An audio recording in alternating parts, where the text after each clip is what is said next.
예, 방송 소개받은 최진영입니다. 사실상 제가 이런 세미나 발표가 어떤 건지 잘 몰라서 나도 준비를 해보긴 했는데 도움이 되면 좋겠습니다.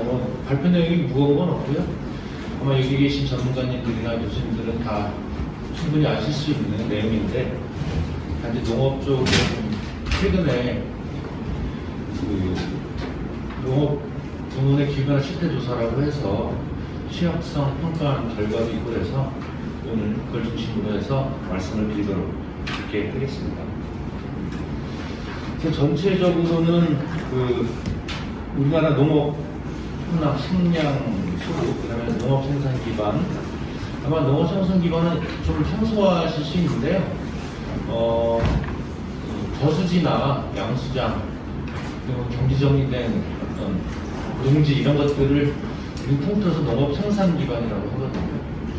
그래서 그 부분에 대해서 말씀드리고, 최근 이상기상과 농업 피해, 농업 부문의 리스크, 취약성 분석하는 결과에 대해서 말씀을 드리도록 하겠습니다.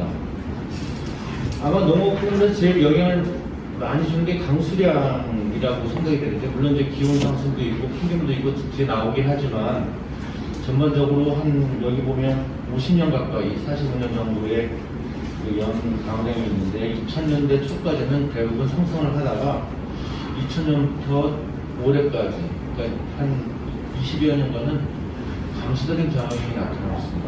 이게 주기성이 있는 건지, 물론 기후변화 영향이 명확하지 않으나, 어쨌든 최근에는 연평균 강우량이 많이 감소했고, 최근 10년간에는 평균 강우량보다 약 100mm 정도 적게 보고 있습니다. 근데 언뜻 보면 이게 100mm가 별거 아닌 것 같지만, 우리나라에서 강우를 가지고 우리가 생활용수나 공용수, 그다음에 농업용수 쓰는 게 약 30% 정도 사용을 합니다. 근데 30%에서 일정 부분이 없어지게 되면 상당한 물리용의 타격이 있다는 뜻이고요. 여기 나타나 있지 않지만 2015년도, 16년도에는 2년간에 걸쳐서 상당히 큰 가뭄이 있었습니다. 그래서 서울시도 수도권도 한바탕면 재앙조치를 할 뻔한 그런 상황이 있었는데, 물론 이제 국민들한테는 알려지지 않았습니다만, 그때 소양강댐수가 거의 최저 수위 2m 남게 되고 다시 비가 와가지고 어느 정도 이제 고비를 넘은 적이 있는데, 그렇다는 얘기입니다. 그래서 보시면 최근 10년간을 이렇게 나눠서 쭉 해보면 아마 2000년도 초까지는 꾸준한 상승이 보이고, 2010년 이후에는 강수량이 상당히 적어지고, 여기 30mm 이상, 일강우가 30mm 이상이 꽤 많이 오는 건데, 그게 횟수도 상당히 줄어드는 것으로 볼 수 있습니다. 이거는 제가 이상기후 보고서 2019년도에서 뽑아온 건데요. 크게 이제 이상기상을 폭염, 열대, 한파, 호우, 대설, 강우 이렇게 나눠서 구분을 해놨더라고요. 근데 사실상 과거의 농업은 가뭄하고 호우에 침수 이 두 가지가 주된 피해였었는데, 최근에 보시면 열대야 같은 경우는, 상당히 시기도 다양하게 나타나고요. 폭염도 마찬가지입니다. 그러니까 실제로 최근에 올해도 보면 상당히 더운 때가 또 얼마 전에 며칠 있었죠. 그렇죠. 옛날에는 폭염이나 이런 것들이 주로 이제 여름쯤에 나타났는데, 10대도 많이 나타나고, 그 다음에 가뭄도 이제 주기적으로 이렇게 나타나는 걸 볼 수 있습니다. 물론 여기 구체적인 농업 피해는 나와 있지 않은데요. 그 부분은 제가 뒤에 다시 한번 말씀드리도록 하겠습니다. 아마 최근에 우리나라에서 이렇게 밥을 굶거나, 그 다음에 식량 때문에 큰 고통을 겪거나 하는 일은 크게 나타나지 않죠. 근데 실제로 국가적으로 봤을 때 식량 수급 사정은 상당히 안 좋습니다. 이걸 제가 보여드리는 이유는, 어차피 기후변화나 기상이상 이런 것들이 결국 농업 부문에서는 농작물의 생산량의 변화라든지 생산량의 감소로 나타나기 때문에 먼저 이 부분을 조금 말씀드리는 것인데요. 쌀 생산량도 상당히 최근 5년간, 이게 2000년도, 10년도까지 나올 때 이 자료에는 상당히 이제 줄어드는 걸 볼 수 있고요. 그 다음에 주요공을 연간 수입량도 보시면 옥수수를 상당히 많이 수입하고 있고, 밀, 콩 이런 순서는 이제 수입량이 많고, 그 다음에 뭐 곡물 가격은 올해는 뭐 우크라이나 사태 때문에 러시아 우크라이나 전쟁 때문에 상당히 곡물 수급 사정이 안 좋아서 곡물 가격이 상당히 올라갔다는 사실은 다 아실 거라고 생각을 하는데 최근 몇 년간 지속적으로 이 가격 상승이 왔었습니다. 그리고 이제 제가 보여드릴 수 있는 밑에 있는 두 그래프인데 우리나라 식량 자본들이 2019년 기준으로 해서 약 45% 정도밖에 안 되고요. 특히 곡물 자본률은 20% 정도밖에 안 됩니다. 즉 쌀을 제외한 나머지 그 곡물은 대부분 수입에 의존하고 있다 이렇게 생각하시면 되고요. 그러면 쌀을 제외한 이제 밀은 사람이 없기 위해서 수입하는 것이고 여기 보면 그 사료팜이라고 되어 있거든요. 사료팜이라고 되어 있는데 콩하고 옥수수는 거의 뭐 100% 사료용으로 수입이 되고 있고 그걸 합치면 21%밖에 안 되는 곡물 자본입니다. 그러니까 실제로 국산 한우하고 돼지고기는 고기는 국산이지만 원료는 수입이라고 생각하시면 되겠습니다. 전기랑 거의 똑같은 그런 겁니다. 그래서 실제로 기후변화나 이런 것들이 우리나라에 이런 취약한 식량 수급 부족 상당히 영향을 줄 수 있고요. 이게 문제가 뭐냐면 이렇게 식량을 많이 수입하고 있는데 우리가 주로 식량을 수입하는 국가가 호주, 미국, 아르헨티나 이런 데 있는데 그쪽 국가가 그 다음에 우리 같은 경우 우크라이나도 영향을 주겠죠. 근데 그쪽의 어떤 이상기후나 이런 것들 때문에 그 곡물 생산 수급이 원활하지 않으면 굉장히 우리나라도 타격이 클 수 있다. 이런 걸 동시에 말씀드리려고 합니다. 제가 아까 말씀드렸던 생산 기반인 농업 생산 기반인데요. 농업 생산 기반이라고 여기 보시는 것처럼 이제 저수지 양배추, 수입보, 뭐 집산 뭐 이런 것들이 수리시설이라고 하고 그 저수지가 전국에 한 17,000개, 다 농업용으로만 쓰는 저수지를 말씀드리는 겁니다. 그러니까 큰 소양강이나 큰 다목적 댐이나 전력용 댐은 아니고요. 농업용으로만 사용하는 게 한 17,000여 개 됩니다. 그리고 그 관리 주체는 이제 여기 공사라고 되어 있는 게 농어촌 공사를 말씀드리는 건데, 그래서 약 3,400여 개 정도 관리하고 있고, 시군, 그 기초지방자치단체에서 13,000여 개 정도 관리하고 있는데, 개수는 지자체가 많지만 그 농어촌 공사는 규모가 큰 것들을 주로 관리하기 때문에 실제로 관계 면적은 훨씬 더 크다 이렇게 보시면 될 것 같아요. 그래서 시설별 관계 면적을 보면 저수지가 이제 대부분 관계를 하고 있고, 근데 이거 말씀드리는 이유는 그 이상 기후변화 실태조사 뒤에 나오지만 거기서 농업 생산 기반은 별도로 조사를 해서 그 이수나 취수 취약성을 보게 되어 있습니다. 그래서 그 우리나라에 있는 농업 수리시설 현황이나 이런 것들을 미리 말씀드릴 것이고, 이 농업 수리시설의 문제점은 상당히 오래됐다는 거예요. 그래서 50년 이상 된 수리시설이 저수지 같은 건 80% 정도가 거의 뭐 50년 이상 됐습니다. 그러니까 아마 여기 계신 분들보다는 대부분 나이가 많은 저수지다 이렇게 생각하시면 될 것 같습니다.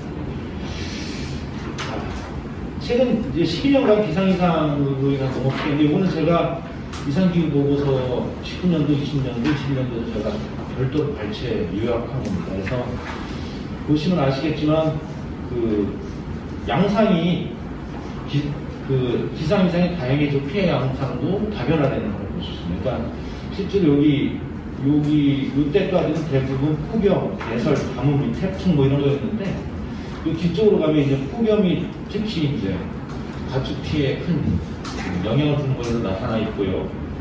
그 다음에 맨 2021년도 보면 정말 다양합니다. 한파, 이상저온, 폭염, 지추노, 태풍.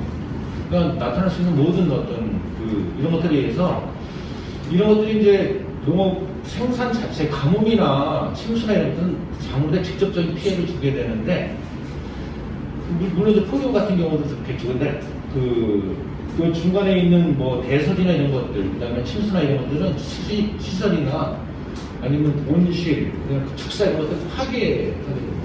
망가뜨려서 직접 가축이나 농작물의 피해는 있지 않지만 그걸 생산할 수 있는 기초시설들을 망가뜨리는 그런 피해가 나타나는 걸 볼 수 있고, 여기 보시면 특히 이제 2015년도 좀 특이한데 가뭄 피해에 의해서 여기 염도가 상승되어 있다고 하는데, 우리나라 논의 약 10% 이상은 간척지에서 생산이 됩니다. 간척지가 된 땅, 간척으로 된 땅인데 그 간척지 땅은 대부분 바닷물을 막아서 만든 담수에서 관계하게 되거든요.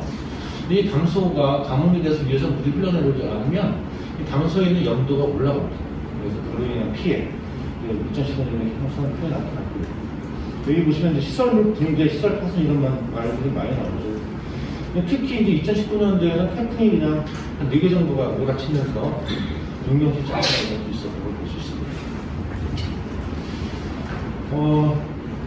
이건 말씀드릴 것은 이제 기후변화 리스크 3차 적응 대책인데요. 이거 기기본이 끝나고 난 3차 기후변화 적응 대책을 만들면서 기후변화 농수산 분야의 기후변화 리스크를 크게 두 개로 나눠서요. 하나는 전통적인 리스크, 생산성 저하나 피해 발생, 환경 변화 등을 유도하는 그런 전통적 리스크가 있었고, 거기에는 뭐 기온 상승이나 강물수 변화, 그다음에 그로 인한 어떤 작물의 생산성 저하 및 생산성 저하 가축의, 그다음에 병해충 피해, 그런 시설 피해, 그다음에 기온 상승 강수 일수 변화로 인한 작부 체계 및 재배적지 변화, 농경지 침수 이런 것들이 있었고요.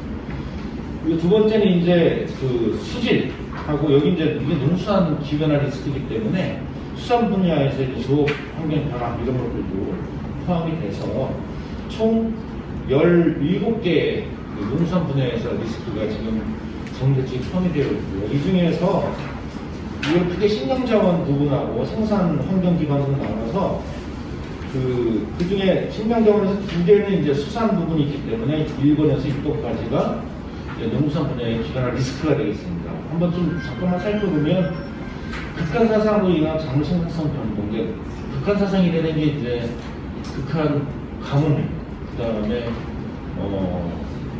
한파, 냉해, 그러니까 냉해가 있고요. 냉해는 작물이 또 얼어 죽거나 아니면 뭐 재파종을 해야 되는 그런 문제들도 생기기 때문에 이건 변동으로 나타나는 거죠. 변동. 그러니까 생산량 자체가 커졌다 작았다 이렇게 변동에 영향을 주는 거고, 기온 상승으로 인한 생산성 저하 이렇게 나타나요. 기온 상승이 되면 사실 작물은 더 잘 자라는 경우가 있습니다. 또 있는데, 이게 너무 고온이 지속되면 폭염으로 인해서 작물이 타는 경우가 있어요.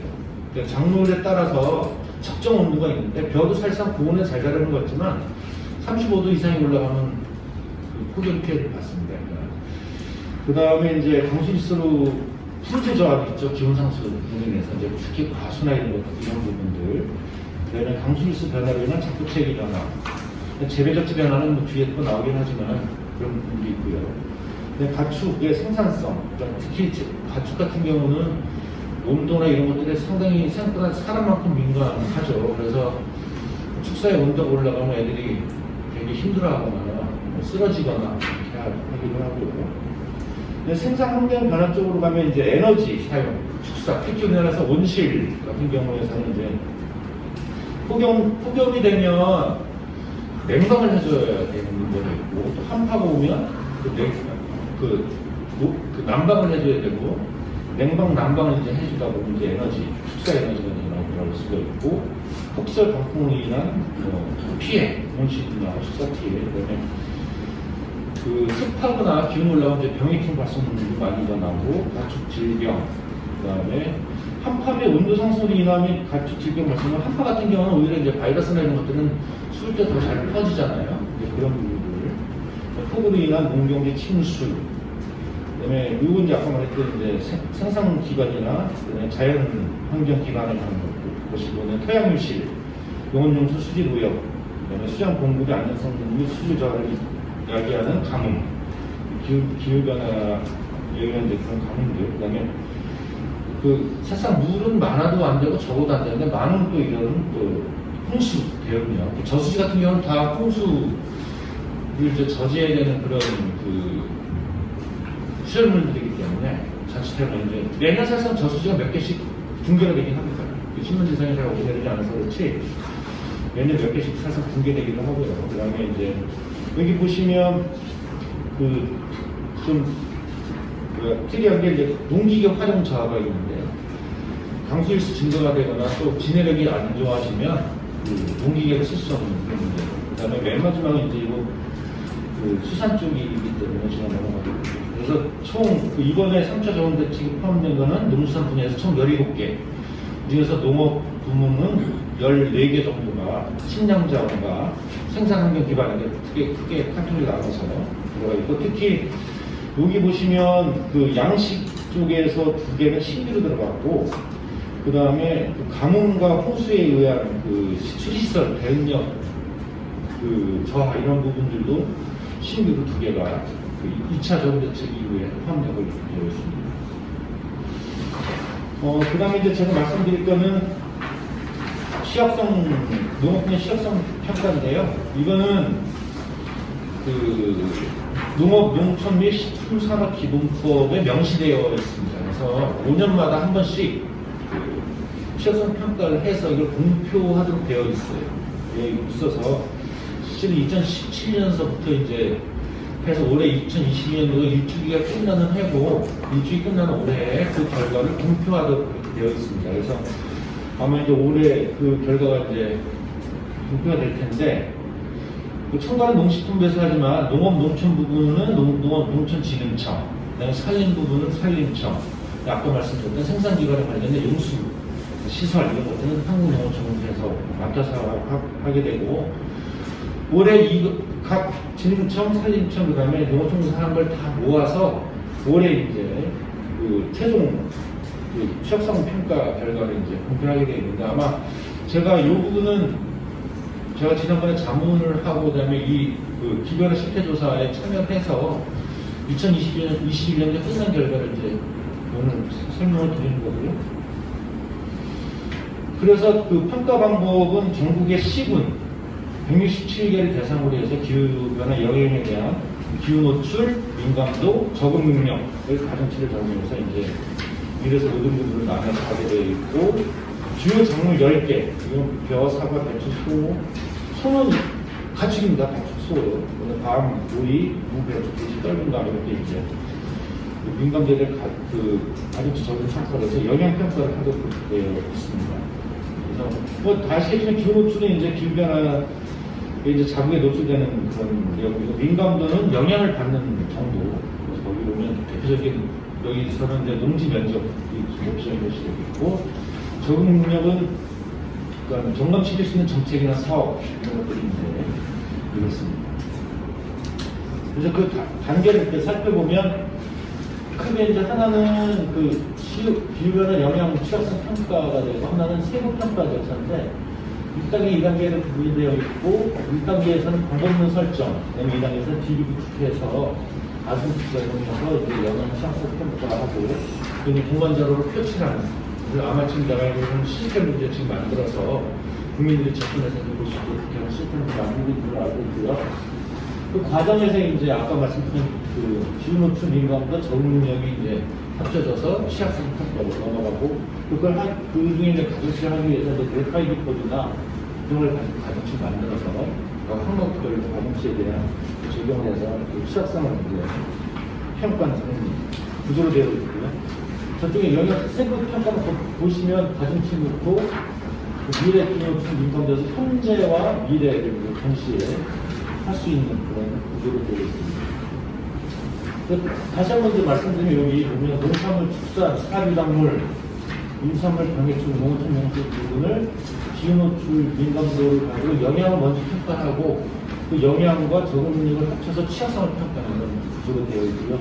저 분야는 아까 말씀드린 품목별로 이제 영향 평가를 한 것이 있고, 그래서 오늘은 이 두 가지 다 결과, 그 취약성 평가에 대한 결과 일부를 말씀드릴 건데, 아마 죄송합니다. 지금 이 부분은 핸드아웃이 없을 거예요. 그래서 이 부분은 제가 이제 먼저 남 대표님한테 핸드 보내드리고 22도 보내드렸는데, 그대로 제가 좀 추가하면 좋겠다 생각해서 있고, 아마 앞으로 한 4, 3장 정도는 아마 핸드아웃이 없을 수 있으니까 그 화면을 좀 보시고, 혹시 필요하시면 저한테 이메일 주시면 제가 업데이트된 건 보내드리고, 그 다음에 여기 이제 PDF 여기 넣어놨으니까 아마 필요하시면 주시면 되겠습니다. 기후노출 우리나라 전체적으로 해서 저렇게 되어 있고요. 그 밑에 이제 한국 세광목들은 연평균 3시간 60mm 이상 강우.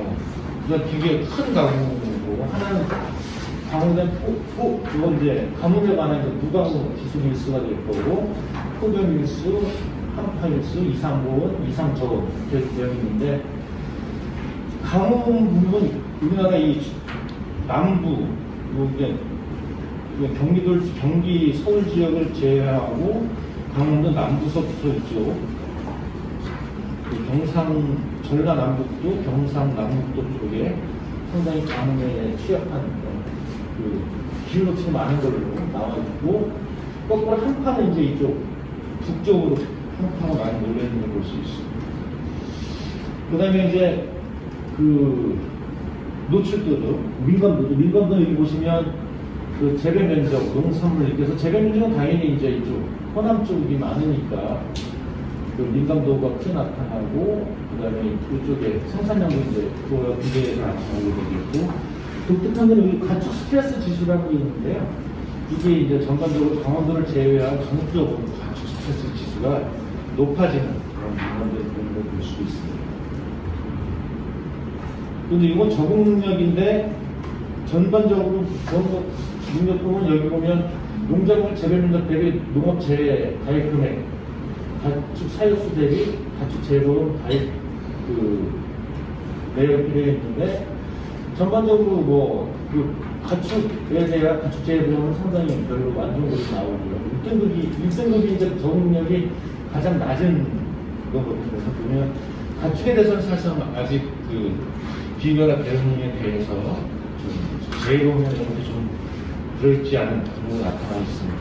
그리고 여기 보면 수리스라고 할 수 있는 수리안전답, 조성민인데 수리안전과 조성은 전국 비슷하잖아요. 그러니까 실제로 우리나라의 노은 같은 경우는 거의 80%가 수리답이기 때문에 전반적으로 고르게 이제 잘 되어 있다는 것이 배수될 것 같고, 이제 배수 개선이라는 게 있는데, 배수 개선은 이제 비가 많이 왔을 때 물 빼줄 수 있는 능력을 하는데, 아무래도 이쪽 강원도 쪽에 좀 취약한 걸로 남아 있습니다. 그래서 그걸 다 이제 합쳐서 RCP 8.5, 4.5로 해서 이제 취약성 평가를 해보면 RCP 8.5가 당연히 굉장히 크게 나오고, 이쪽 수도권이 상당히 취약한 걸로 이렇게 나오는 거고, 이 그림이 아마 뒤에 또 있을 것 뒤에 또 요거죠. 그래서 이 RCP 8.5를 해서 보면 이쪽 2090년대에는 상당히 수도권 지역에 농업분야 취약성, 특히 이제 서울은 사실상 경제가 별로 없으니까 문제가 안 되는데,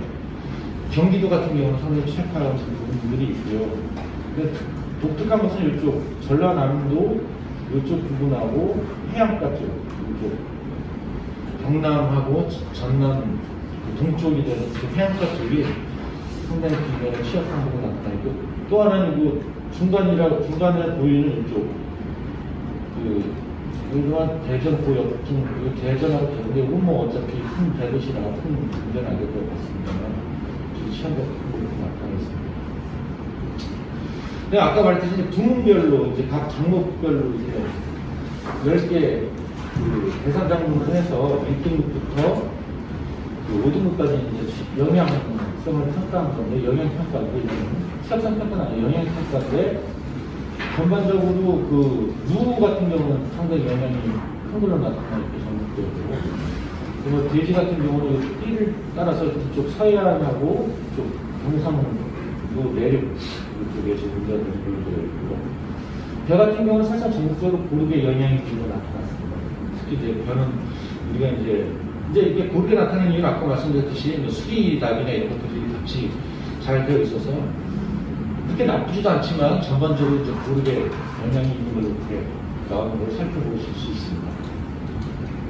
그 다음에 이제 배 같은 경우 사실상 남부 이쪽에 이제 많이 최근엔 주로 여기서 하다가 최근에 경기도까지 배가 다 올라왔거든요. 이 중간 전라북도 동쪽하고 충청도 이쪽에 영향이 큰 걸로, 실제로 이쪽에서 배를 많이 하지 않기 때문에 별 의미는 없는 거다 저는 생각을 하고 있습니다. 그 다음에 이제 이건 이수시설, 농업생산기반 시설에서 저수지의 이수 및 치수 취약성 평가 결과인데요. 이 점들이 저수지에 있는 그 위치입니다. 그러니까 이건 면으로 나타나지 않고 개별 저수지별로 점이 있는데 해서 나타나는 건데, 그냥 이렇게 점의 분포를 보시면 이수 분야하고 치수 분야는 홍수 대응 능력이라고 일단 보시면 될 것 같고요. 이수는 물을 쓸 수 있는 능력이라고 보시면 되는데, 이수 분야 쪽은 이쪽 경상북도 동쪽 포함 이쪽하고 전라북도 새만금 지역 그쪽이 좀 취약한 걸로 보고 많이 취약한 걸로 나와 있고, 뭐 강원도나 경기도는 이수 쪽에서는 큰 문제가 없는 보통 정도나 더 괜찮은 정도로 되어 있고, 치수는 이쪽 남해안 쪽에 있는 저수지들이 상당히 취약한 걸로 되어 있습니다. 아마 이때 제가 생각하기에는 저기 이제 배수장이나 이런 치수에는 저수지뿐만이 아니라 저수지의 이제 크기나 부층난도 이런 것들과 영향을 주기 때문에 어쨌든 이 치수 쪽에서의 저수지의 취약성은 아마 우리나라 주로 쌀 생산이 많이 이루어지는 전라남도, 동쪽, 전라북도, 경상남도, 내륙 이쪽이 취약한 걸로 나타났다 이렇게 될 것 같습니다. 그래서 이런 것들이 이제 향후 미래에는 어떻게 변화될 것인가 보면, 아까 취약성 평가의 현재와 전혀 다른 양상, 이건 현재까지의 취약성이고요. 미래에는 전혀 다른 양상을 나타내는데, 특히 이 서해안 지역이 상당히 취약한 걸로 나옵니다. 근데 실제로 이 현재라는 거는 과거부터 일정 기간, 그러니까 2010년도 기준으로 해서 그 이전 거 가지고 한 거기 때문에 그런데, 최근에는 실제로 이 서해안 지역은 상당히 많은 물 부족이 나타나고 있습니다. 실제로. 그래서 이수 분야가 이제 서해안을 중심으로 해서 충청남도 태안하고 보령 쪽에 상당히인데, 실제로 미래 강우량을 보더라도, 그 다음에 최근까지의 어떤 그 경험을 보더라도 지금 충청남도의 서해안 지역은 상당히 물이 부족해서 애를 먹는 지역으로 되어 있고요. 치수 분야는 아까 말씀드렸듯이 이쪽 전라남도 동쪽하고 전라남도 내륙 해안, 그다음에 경상남도 내륙 해안 쪽이 취약한 걸로 나타냈습니다.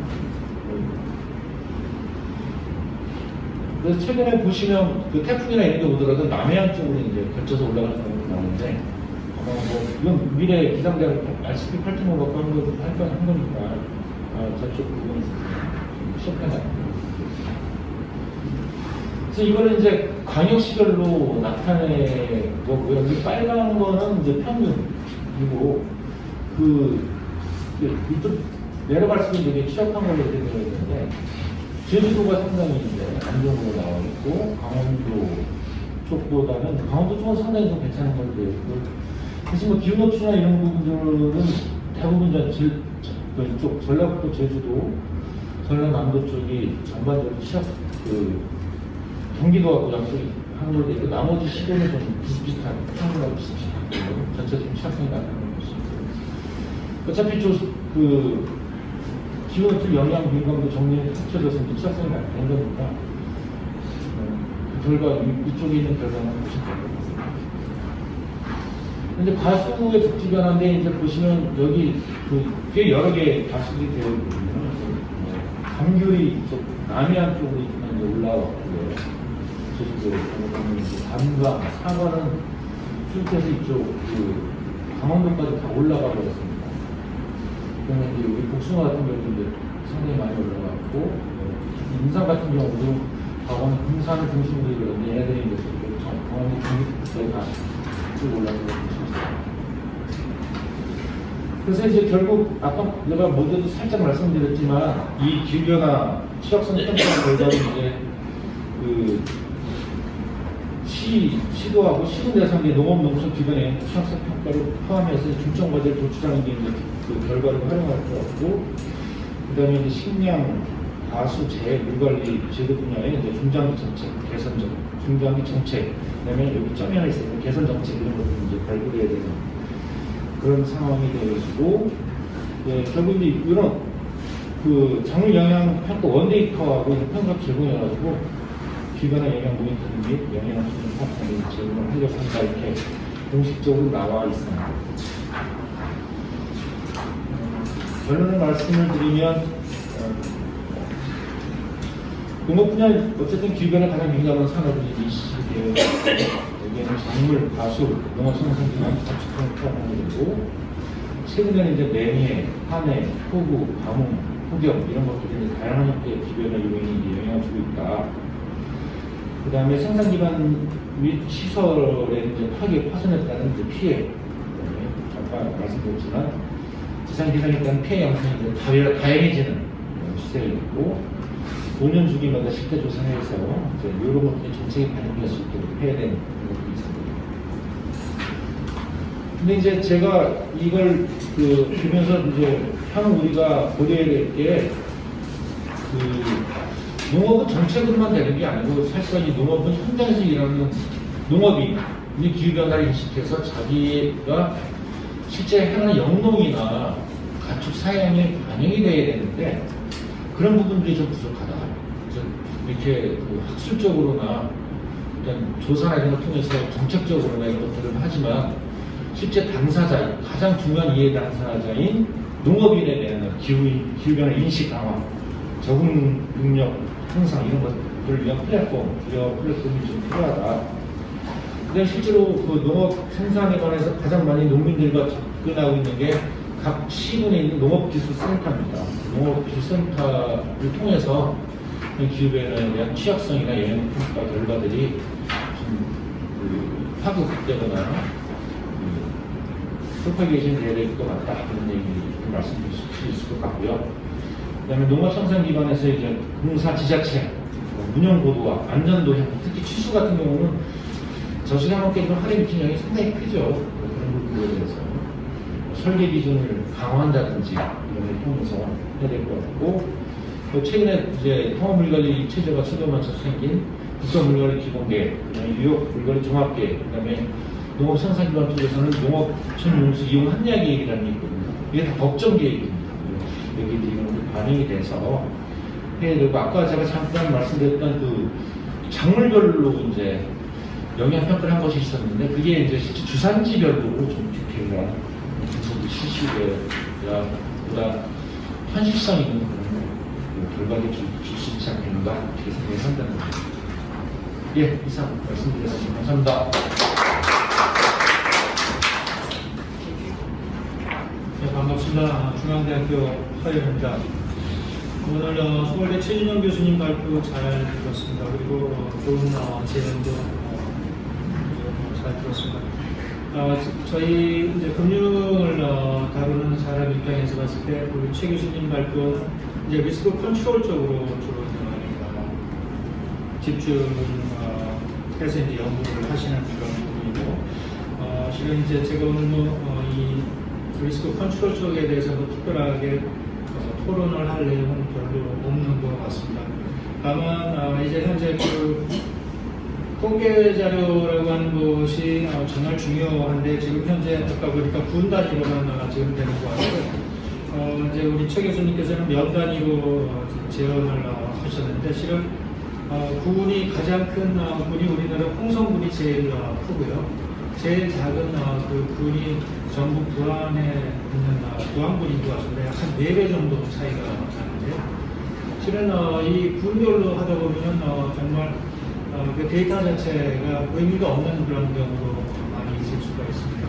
그래서 연 단위로 정말 연도 크면 굉장히 크거든요. 그래서 오히려 2단위로 조금 세밀하게, 어차피 군단위의 어떤 통계를 추출하려면 그보다 훨씬 작은 그 행정단위에서 이제 통계를 집적을 해야 되기 때문에 2단위로 조금 하는 것이 훨씬 더 쓸모있는 데이터가 되지 않을까 싶습니다.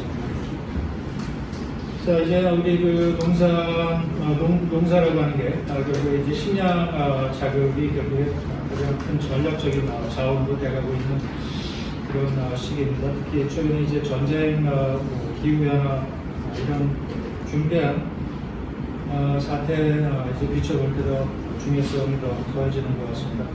농업은 산림업과 마찬가지로 이제 산소를 많이 배출하는 그런 부분이죠. 그래서 이제 네트 제로에 많이 도움이 되는 그러한 산업이기도 합니다. 또한 이제 그런 식량 자원의 확보 차원에서 정부가 농업 부분에 투입하는 비용이 정말 많죠. 경작자들한테 지급을 하는 직불금이라든지, 여러분이 농촌에 가시면 정말 수많은 그런 항목에서 정부 지원을 기대할 수 있는 부분이 상당히 많습니다. 오늘 드릴 말씀은 이제 주로 보험 쪽 관련된 그런 내용입니다. 제가 2000년 초반에 실은 우리 이제 농작물 보험이 재보험이 2001년도에 도입이 됐는데 2000년 이 농작물 재보험이 도입이 되고 얼마 지나지 않아서 이제 제가 스페인의 아그로세그로 하고 CCS 재보험 방문을 한 적이 있습니다. 그때 뭐 때문에 갔는지 지금은 제 머릿속에는 플라멩고 춤밖에는 어쨌든 국가재보험과 그 다음에 이 아그로세그로가 지금 그 농업재보험의 풀입니다. 그래서 이 풀이 어떻게 운영이 되고 있는지 이런 것들을 조사하러 갔었던 것 같습니다. 그래서 우리도 지금 이제 이런 보험이 굉장히 잘 적용이 되고 있는 것 같습니다. 그래서 이제 자연재해, 특히 이제 그 농업 부분에 어떤 자연재해 피해가 발생을 했을 때 이걸 구제하는 방법이 있어요. 두 가지 방법이 있습니다. 하나는 implicit risk sharing 방법과 인슈런스 방법이 있습니다. 하나는 먼저 implicit risk sharing이라고 하는 것은 우리가 solidarity system이라고도 얘기를 하는데요.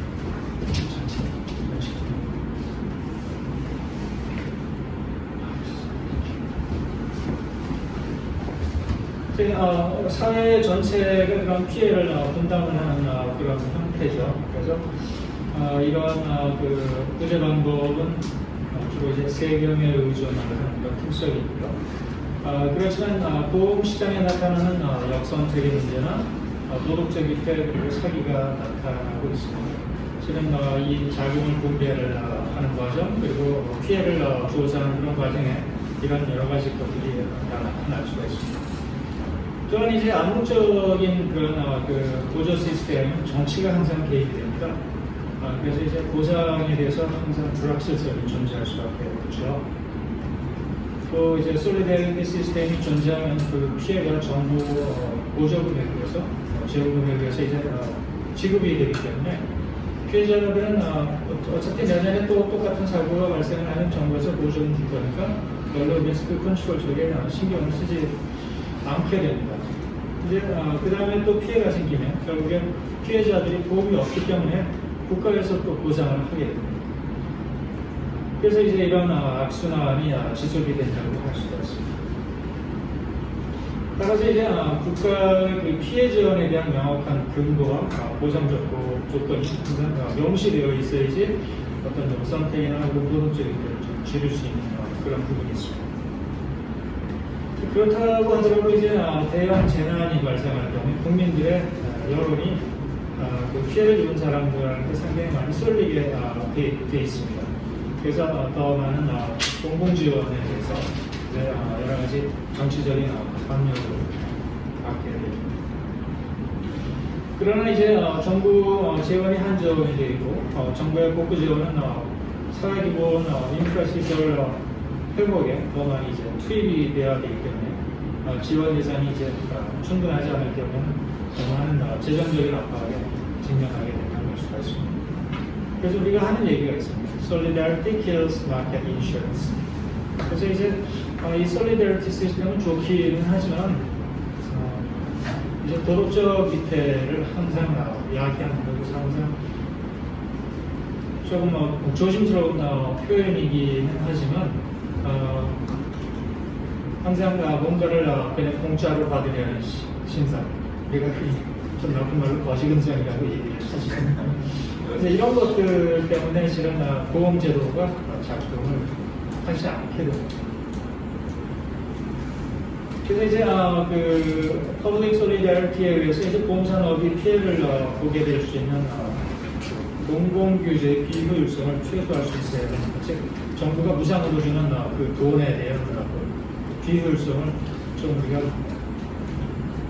컨트롤을 할 수가 있어야 된다 이런 얘기입니다. 이제 두 번째 방법이 바로 이제 보험인데요. 그래서 이런 그 implicit risk sharing 방법의 어떤 문제점들을 피해자들의 보험가입과 상관없는 공공보상에 의해서 이제 좀 완화될 수가 있는데요. 이걸 우리가 Public Indemnities-라고 얘기를 합니다. 이제 국가가 재보험 제도를 수립을 하고 보험회사의 언더라이팅을 통해서 개별 리스크를 측정을 하고 모니터링을 할 수가 있죠. 그래서 이런 민영보험에 의해서 담보되는 것이 가장 이상적이라고 생각을 할 수가 있습니다. 보험은 또 보장에 대해서 이제 확실하게 이제 보장을 해주죠. 우리나라는 이제 이런 정책사원보험과 농업재해보험 있고 그다음에 가축재해보험이 있고요. 뭐 도시에 이 두 개는 이제 뭐 그 농림축산부에서 이제 운영을 하는 보험이고요. 그다음에 우리 또 그 풍수재보험이죠. 풍수재보험은 유사한 그런 담보이긴 하지만 행안부에서 운영을 하고 있는 그런 보험입니다. 그래서 농업재해보험은 이제 자연재해로는 농작물 피해 보상이 목적인데요. 대부분 50% 내외는 국비로 지원을 하고 있습니다. 지자체별로 조금 다르긴 하고요. 그래서 농작물, 가축, 그리고 시설 피해에 대한 지원으로 이루어지고 있습니다. 다만 이제 피해 조사를 하는 사람들이 공무원, 이장, 공장 또는 마을 대표, 피해 농가와 같이 이제 합동으로 피해를 조사를 해서 보상을 하고 있습니다. 뭐 이제 우리 최 교수님께서 뭐 커버를 하셨지만 거의 대부분의 작물, 가수작물, 그다음에 도수작물, 가축 이런 것들이 다 포함을 보험 담보의 대상이 되고 있습니다.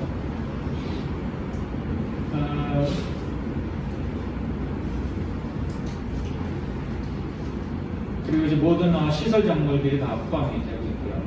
이 부분은 뭐 제가 그 홈페이지에서 다운받은 그런 부분인데 여기 이제 보시면 여기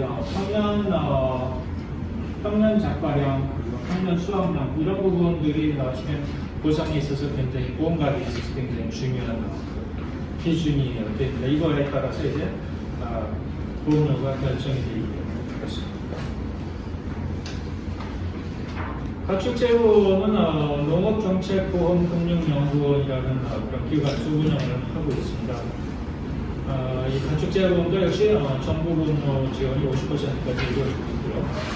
소말, 기타 가축, 낙음류 이런 그 가축에 대해서 각종 질병과 재난사고, 도난, 사고로 인한 사망 또는 여러 가지 전염병으로 이제 긴급 도축된 경우에 이제 보상을 합니다만, 다만 소나 말, 사슴양 그리고 기타 가축, 사슴양, 꿀벌도 들어가고 토끼, 오소리 이런 것들이 이제 전염병으로 이제 떼자라는 경우에 보상은 되지 않습니다. 다만 이제 가축 사체 잔존물 처리를 위한 방법을 해주고 있습니다. 그래서 이제 가입 한도 금액에 의해서 개인이 손해액의 60%, 70%, 80%, 돼지인 경우에는 95%까지 파워를 받는 담보를 선택을 해서 가입을 할 수가 있습니다. 그래서 실은 이제 이 농업정책보험금융연구원이라고 하는 그런 기관에서 농작물 재해보험이나 가축재해보험 이런 것들을 하고 있고요. 아까 이제 최 교수님께서 발표하셨던 그런 모든 기초 통계량이 아마 농업정책보험 금융연구원, 금융원에서 활용할 수 있는 그런 빅데이터가 되지 않을까 싶습니다. 근데 이제 아까 우리 그 지도에서 봤듯이 그 재배 지역이 계속 북상 마이그레이션 하고 있죠. 그래서 이제 과거에 이런 그 어떤 통계량 이런 것들이 계속 지역이 바뀌기 때문에 이것을 과거의 데이터를 적용하기가 굉장히 어려운 측면도 있을 것입니다. 또 이제 뭐 보험 중에서도 이제 그 제가 이쪽에 이제 설명을 드리려고 하는 게 이제 두 가지 형태의 그 트리거가 있죠. 하나는 인데미티죠. 실제 발생한 손해만큼만 보장을 하는 그런 부분이 있습니다. 그래서 지금 우리나라의 이 농업 관련 보험은 농업정책보험금융연구원에서 손사 요원들을 이제 교육을 시키고요. 여기에서 이제 지자체 대표들 혹은 그 피해자 대표 뭐 이런 사람들이 실제적으로 피해 규모를 조사를 하고 있습니다. 그래서 여기 보시면 이제 indemnity based trigger인 경우에는 실제 발생 손실에 대해서 이제 보상을 하고 있고요. 이런 부분들은 대부분 이제 우리나라의 경우에는 6개 손해보험회사에서 담보를 하고 있고요. 클레임이 실제 손실 보상은 굉장히 이제 굉장히 근사치로 정확도가 굉장히 높겠죠. 그렇지만 이제 최종적으로 클레임을 세틀링하는 시간이 굉장히 많이 걸리고 또 비용도 많이 들고 또 모럴 해줘도 굉장히 많이 포함이 될 수가 있습니다. 이러한 문제점들을 조금 해결할 수 있는 것이 바로 이제 파라메트릭 트리거 방법인데요. 그래서 이제 사전에 정의된 그런 어떤 손실이 발생할 경우에 보상을 해주는 건데 대부분 이제 weather derivative로 이제 활용이 되고 있습니다. 장점은 거래 비용이 낮고요, 또 보상이 빠르고 또 모든 그런 보험 계약에 대해서 표준화된 계약을 적용을 할 수가 있죠. 또 리스크를 캐피탈 마켓에 전감으로써 보험회사 또는 재보험의 회사의 어떤 재정적인 한계성을 풀어나올 수 있는 장점도 있습니다. 당연히 이제 이 트리거, 파라메트릭 트리거인 경우에는 가장 큰 리스크가 바로 베이시스 리스크입니다. 이제 아까 말씀을 드렸던 작물이 계속해서 이제 북쪽으로 올라가고 이제 기후 변화에 따라서 이제 계속해서 변하기 때문에 이런 어떤 기본적인 모델링이 굉장히 어려움이 많이 따르기 때문에 이런 베이시스 리스크가 우리나라의 경우는 더 크다고 생각이 듭니다. 또 우리나라는 산악 지역도 많고 그래갖고요. 똑같은 이인데도 어떤 지역은 완전히 이제 바람에 휩쓸려가는 그런 지역이 있고 어떤 데는 전혀 말짱한 그런 부분도 상당히 많습니다. 그래서 조금 이제 나중에 이제 우리가 이런 파라메트릭 트리거를 도입을 하더라도 조금 더 구체적인 구체적인 그런 손실의 파악이 필요하다고 할 수가 있습니다. 이 부분은 좀 아주 오래된 그런 자료이긴 합니다. 이제 컴퓨터에 들어있는 책이라서 꺼내왔습니다. 터키와 인디아와 그다음에 이디오피아, 멕시코, 코리비안 이 연안에 각각 어떤 트리거가 적용이 되고 어떤 방법으로 이제 보상이 되는지. 터키 경우에는 indemnity based property insurance에 의해서 이제 우리나라 그냥 전통적인 그런 보험담보에서 보상이 되는 형태로 농업에 대한 그런 손실 보상이 이루어지고 대부분 국가들의 경우에는 이제 weather derivatives 안에 포함이 돼서 이제 그런 parametric 솔루션을 활용을 하고 있습니다.